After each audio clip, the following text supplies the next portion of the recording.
নবী সাল্লাল্লাহু আলাইহি ওয়াসাল্লামকে আল্লাহ পাক এমন একটা যুগে এই পৃথিবীতে পাঠিয়েছিলেন যেটা আমাদের চাইতেও জঘন্য একটা যুগ ছিল।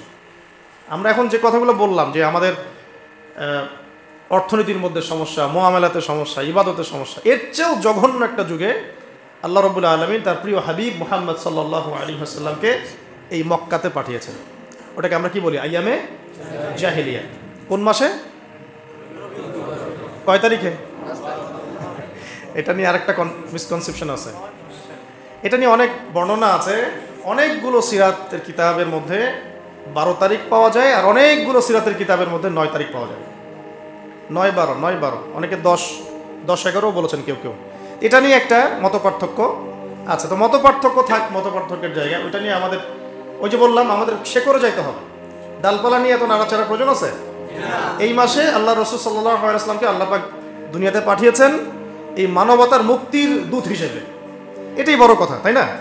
এখন কিভাবে তিনি মানবতাকে মুক্তি দিয়েছেন ওইটা আমরা দেখব নাকি? আমাদের মূল জায়গাটা কোনটা? কিভাবে তিনি এই পথ ভোলা জাহেলি মানুষগুলোকে খাঁটি মানুষ বানালেন, এটা দেখব নাকি? ওই সুন্নতটা যদি আমরা আবার চালু করতে পারি তাহলে পৃথিবীর এমন কোনো সভ্যতা নাই যেটা পরিবর্তন হবে না ইনশাআল্লাহ।